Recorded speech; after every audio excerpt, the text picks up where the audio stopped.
Hello friends, this is Paritosh और आज इस वीडियो में हम बात करने वाले कि अगर मेरे को कुछ डिस्काउंटिंग वैल्यू पे स्टॉक्स कुछ खरीदने हैं तो वो कौन कौन से स्टॉक्स होंगे। उसके लिए मैंने एक फ़िल्टर बनाया हुआ है। ये मैंने टेलीग्राम ग्रुप पे भी शेयर किया हुआ है, तो आप वहाँ से भी लिस्ट हासिल कर सकते हो। तो मैंने यहाँ पे क्या हुआ है, निफ्टी 500 स्टॉक्स को मैंने स्कैन किया है, जिसमें मैंने लाइक वो स्टॉक्स जिनका 10,000 करोड़ से ज़्यादा मार्केट कैप है, लास्ट 5 ईयर्स का अर्निंग पर शेयर, जो कि हमारे लिए बहुत मायने रखता है। अर्निंग पर शेयर 5 ईयर का हिस्टोरिकल एवरेज जो है वो 20% से 15% से ज़्यादा है। ईपीएस साथ ही में वो स्टॉक जो 52 वीक हाई से, जो उनका जो लास्ट 52 वीक हाई बना था उससे नियर बाय हो, मतलब तकरीबन 10% 15% की रेंज में हो। 5 ईयर्स का जो एवरेज रिटर्न ऑन इक्विटी है वो 20% से ज़्यादा हो, सॉरी 15% से ज़्यादा हो। और रिसेंटली लास्ट 3 महीनों में एफआईआईज में उसमें खरीदारी करी हो। मतलब हमने ये स्टॉक्स की फिल्टर लिस्ट तैयार करी थी, तकरीबन जो भी लिस्ट ऐसे ये फिल्टर लगाने के बाद जो लिस्ट रेडी हुई है, अब हम उस पर एल्गोरिथम पे रन कर रहे हैं। ये लिस्ट मैंने टेलीग्राम ग्रुप पे डाली हुई है, वहाँ से इसको रेफर कर सकते हो, वहाँ से इसको ले सकते हो। तो साथ में अभी इस लिस्ट को, क्योंकि यहाँ पे तकरीबन 30 या 35 नाम आते हैं जो इस पर्टिकुलर कंडीशंस को मैट हो रहे हैं। मैं एक बार दोबारा रिपीट कर देता हूँ। Market cap, EPS growth 5 years का कंसिस्टेंटली 15% से ऊपर हो, 52 वीक हाई के पास में हो। Return on equity last 5 years का जो एवरेज है वो 20% से 15% से ज़्यादा हो। लास्ट 3 महीनों में एफआईआईज ने उसमें खरीदारी करी हो। तो ये बहुत कुछ फिल्टर लगाने के बाद मैंने इसको स्कैनिंग कर रहे हैं। हमारा वही स्कैन है, अल्फा बीटा और आरएसएल, यानी कंसिस्टेंटली निफ्टी 50 को आउट परफॉर्म कर रहा हूँ इन द लास्ट 55 डेज। यहाँ पे जो मैंने पीरियड लिया है वही लास्ट 55 डेज का पीरियड लिया हुआ है। रिलेटिव स्ट्रेंथ भी हम लास्ट 55 डेज का देखेंगे as per the moving average, और जो हम मूविंग एवरेज का बैंड यूज करते हैं हाई और लो का विद द बुलिश हैकनासी, उसको यूज कर रहे हैं। तो यहाँ पे ये मैंने ऑलरेडी वो स्कैनर चला लिया है यहाँ पे। तो मैं एक बार दोबारा इसको एक्सप्लोर कर रहा हूँ, मतलब दोबारा सिस्टम को रन कर रहा हूँ यहाँ पे, और मैं देखूंगा कि जिसमें सबसे ज़्यादा अल्फा हो। मैंने यहाँ पे लास्ट 55 डेज का लिया हुआ है, निफ्टी 50 से जो कंपैरिजन कर रहे हैं द लास्ट 55 डेज के बेसिस पे कर रहे हैं। तो जिसमें सबसे ज़्यादा अल्फा बन रहा है, जनरेट हुआ है इन द लास्ट 55 डेज, वो है आरबीएनएल। एंड स्वाभाविक है क्योंकि आरबीएनएल कंसिस्टेंटली मूवमेंट देखने को मिल रहा है। दूसरा जो नाम आ रहा है इस स्टॉक में जो इस पर्टिकुलर लिस्ट से निकल के आया है वो है त्रिवेणी टर्बाइन, आप इसको डेफिनेटली नज़र में रखिएगा। तीसरा है रिम, और फिर है एस्कॉर्ट, सुप्रीम इंडस्ट्री। में कुछ स्टॉक इसमें दिखा भी देता हूँ आपको।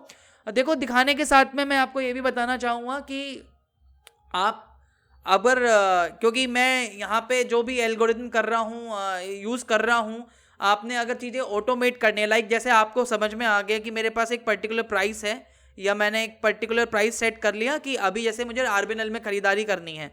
अभी जैसे मैं आरबीएनएल का, अगर जैसे मान लीजिए आपको चार्ट दिखाता हूँ,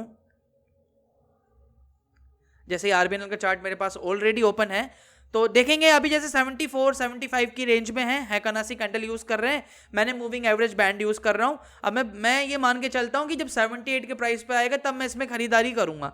78 का प्राइस जब टूटेगा, बुलिश हैकनासी बनेगी, तब मैं इसमें खरीदूंगा। तो अब डायरेक्टली चाहे तो ट्रेडिंग व्यू के चार्ट पर, क्योंकि मेरा धन में अकाउंट है ब्रोकिंग और ट्रेडिंग व्यू, वहाँ पे आपको ये प्रीमियम वर्जन इनका फ्री में मिलता है। तो डायरेक्टली चाहो तो आप यहाँ से भी अपनी ऑर्डर्स लगा सकते हो, चार्ट से ही डायरेक्टली जाके ऑर्डर लगा सकते हो। एल्स आपको लगता है कि मेरे को एक प्राइस रेंज पे जाके ऑर्डर लगाना है, तो धन में अगर आपका अकाउंट है तो वहाँ पे आपको एक ऑप्शन मिलता है फॉर एवर ऑर्डर्स का।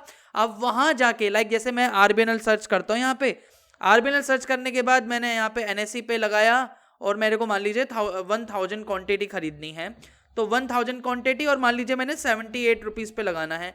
तो मैंने 78 पे जाके ये ऑर्डर फॉर एवर ऑर्डर, मतलब जब तक वो 78 का प्राइस टच नहीं करेगा तब तक ये मेरा एग्जीक्यूट नहीं होगा। जब 78 का प्राइस मेरा लगता है तो ये टच हो जाए, 78 के प्राइस पर ट्रिगर हो जाएगा। विद इन 1 ईयर ये वैलिड रहेगा।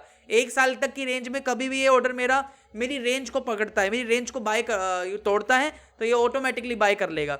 तो ये आपको धन में अगर आपको अकाउंट है तो ये ऑप्शन, आपको ये फीचर मिलता है। साथ में ट्रेडिंग व्यू का जो भी प्रीमियम वर्जन है वो भी आपको बेनिफिट मिलता है। ट्रेडिंग व्यू का जो भी सालाना आपको 2000 रुपये महीने का देना पड़ता है, वो पैसा आपका सेव होता है। नीचे डिस्क्रिप्शन में लिंक है, आप चाहो तो धन से अपना अकाउंट ओपन कर सकते हो। जैसे ही आप अपना अकाउंट ओपन करते हो डिटेल हमें शेयर कर दीजिएगा, हम आपको अपने पैसिव इनकम क्लब कम्युनिटी जो है हमारी, हम आपको उसमें ऐड करेंगे। तो चलो खैर, अब हम आगे बढ़ते हैं। मैं आपको जैसे कि आरबीएनएल का चार्ट तो मैंने दिखाई दिया, साथ में हम जो दूसरे स्टॉक्स के बारे में बात कर रहे थे वो था त्रिवेणी टरबाइन। तो मैं त्रिवेणी टरबाइन का भी आपको एक बार चार्ट दिखाता हूं इसी में।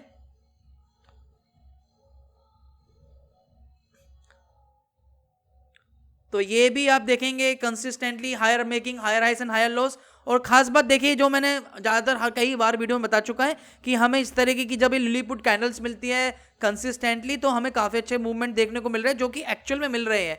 अभी भी देखोगे तो कुछ समय के लिए कंसोलिडेशन रहा, लेकिन अभी बुलिश हैकरनासी बन रही है, जो बुलिश हैकरनासी हमारे बैंड को तोड़ रही है। तो मेरे लिए एज पर माई सिस्टम मैं इसको खरीदारी मतलब मैं इस प्राइस रेंज में खरीदना पसंद करता हूं। मैं आपको कोई सजेशन नहीं कर रहा हूं, बट लेकिन जस्ट ये मेरा अपना व्यू पॉइंट रख रहा हूं कि अगर मुझे खरीदारी करनी है तो मैं इस त्रिवेणी टरबाइन को अभी खरीद सकता हूं। एक तो कुछ फंडामेंटल रीजन भी मुझे साथ दे रहे हैं, साथ में टेक्निकल भी मेरे को सपोर्ट कर रहे हैं। एक तो मेरे RSL वैल्यू बहुत स्ट्रांग है, साथ में बुलिश हैकरनासी बन रही है, बैंड को तोड़ रही है, अल्फा अच्छा जनरेट कर रहा है, वोलेटिलिटी काफी कम है। तो मेरे लिए एक अच्छी ये बाइंग जोन है, एक अच्छा वैल्यू एरिया है खरीदने के लिए त्रिवेणी टाइम। उसके बाद देखोगे रिम भी एक ऐसा ही है, RSL वैल्यू सबसे ज्यादा इन जो भी हमने स्टॉक सेलेक्ट करे हैं उसमें अल्फा भी कंसिस्टेंटली जनरेट हो रहा है। उसके अलावा एस्कॉर्ट्स पे भी डेफिनेटली नजर रखेगा। ये मैंने अपनी एक दो वीडियो में अभी लास्ट हमने वीक में जो बताई थी तब भी इसके बारे में जिक्र करा था, एस्कॉर्ट्स के बारे में मैं फिर दोबारा जिक्र कर रहा हूँ। वहां जब हमने लास्ट टाइम जिक्र करा था उसके बाद consistently was making higher highs and higher lows. अभी भी बुलिश हैकरनासी बन रही है, स्ट्रॉन्ग बुलिश हैकरनासी बन रही है। तो ये अभी भी आपके वैल्यू एरिया में अगर आपको खरीदना चाहो तो खरीद सकते हो, पर फिर अपनी रिस्क एपेटाइट के हिसाब से देखना। मैं आपको सिर्फ अपना व्यू पॉइंट रख रहा हूं। उसके अलावा देखो अगला लिस्ट में जो नाम आता है वो है सुप्रीम इंडस्ट्री। सुप्रीम इंडस्ट्री का भी चार्ट सिमिलरली सेम यही बोलता है जो बाकी चार्ट्स है। लाइक एक हायर हाई स्लो बन रहा था, थोड़ा सी देर रुका, देन फिर अगेन मूविंग एवरेज बैंड को तोड़ रहा है हैकरनासी कैंडल के साथ में। तो ये भी एक अच्छा वैल्यू एरिया बनता है सुप्रीम इंडस्ट्रीज के लिए। ये बेसिकली मैं नाम एक बार दोबारा रिपीट कर देता हूँ, आप इसको एक बार चार्ट पे लगा के देखेगा। आरबीएनएल हो गया, टी टरबाइन हो गया, रिम हो गया, एस्कॉर्ट्स हो गया, सुप्रीम इंडस्ट्री हो गया। बाकी ये लिस्ट मैं अपने डिस्क्रिप्शन में जो हमारा टेलीग्राम का लिंक है वहां पे आपको शेयर कर दूंगा, तो वहां से इसको डाउनलोड कर सकते हो। ये लिस्ट हमने ऑलरेडी जो बनाई है जिसमें ये हमने टिकर्स जो ये फंडामेंटल्स हमने स्कैनिंग करी है वो मैं वहाँ पे डाल दूंगा, तो आपके यूज़ में हो जाएगा। और प्लस इनकी RSL वैल्यू और इनकी बाकी अल्फा और बीटा वैल्यू वाले जो लिस्ट है वो भी डाल देंगे, तो आप वहाँ से इसको रेफर कर सकते हो। आपने अगर डीमैट अकाउंट ओपन करना है उसका भी लिंक, धन का लिंक नीचे डिस्क्रिप्शन में मिलेगा। तो आज के लिए इतना ही था। आई होप इस वीडियो से आपको कुछ हेल्प मिलेंगी, और अगर वीडियो पसंद आई वीडियो लाइक का बटन लाइक जरूर कर सकते हो, चैनल सब्सक्राइब कर सकते हो। हम मिलेंगे फिर एक और नई वीडियो में नए टॉपिक के साथ, तब तक के लिए धन्यवाद। वंदे मातरम, जय हिंद।